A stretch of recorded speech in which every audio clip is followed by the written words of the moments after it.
英国广播公司 BBC 周二发布调查报道，指出多名东突厥散集中营的幸存者表示，他们在押期间经历、目睹或被迫协助当局强奸、性侵或酷刑折磨维吾尔女性。另有一些曾在营地工作的人也不同程度地证实了这些情况。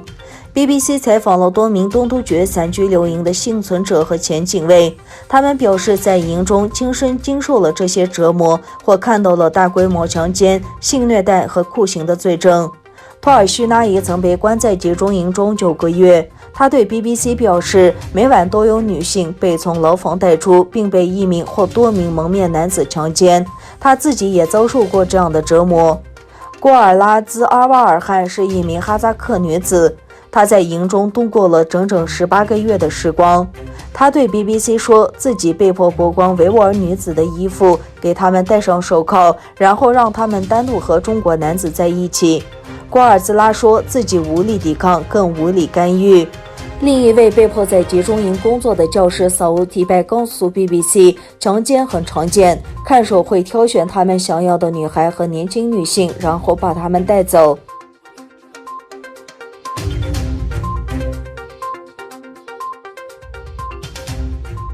一群维吾尔人带着被中国非法拘押的家属的图片，在中国驻安卡拉大使馆前开始寻求家人的活动。1个月以来，这些人在中国驻伊斯坦布尔领事馆前举行和平示威，以要求中国当局提供东突厥散被拘押或被失踪的亲戚的消息。但是中国领事馆不仅不接受他们的申请，还试图阻止他们的行动。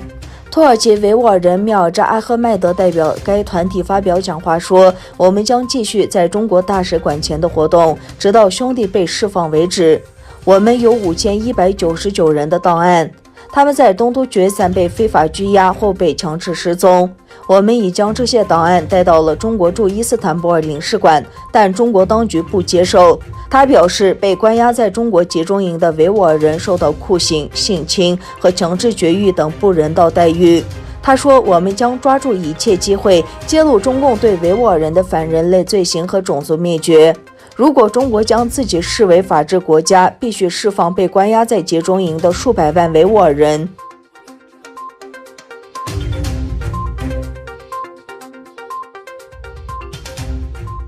缅甸发生军事政变后，该国民选领导人昂山素季和总统便遭军方扣留。缅甸政变发生以来，国际社会谴责多，行动少。不过，由于中国和俄罗斯的不同看法，联合国安理会在周二召开紧急会议之后，未能就谴责缅甸军事政变发布声明。中俄是联合国安理会常任理事国，拥有否决权。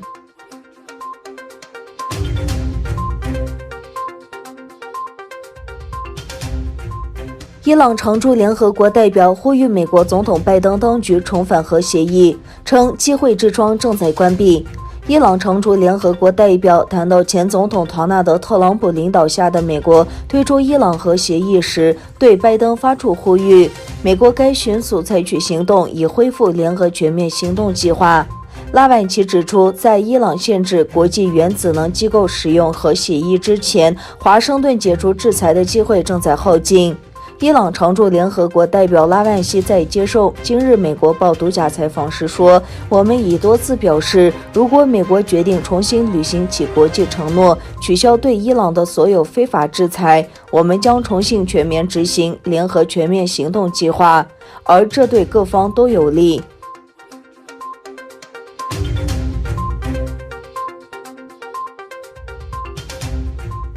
澳大利亚博斯森林大火仍在持续。在澳大利亚博斯市持续的森林大火导致超过1万公顷的土地被烧毁，受损房屋数量升至81。西澳大利亚消防和紧急服务部检察员彼得·萨顿说，考虑到地形和恶劣的天气，约有500名消防员试图控制大火，大火可能持续1周或更长时间。萨顿报道说，熊熊大火烧毁了超过1万公顷土地，受损房屋数量升至81。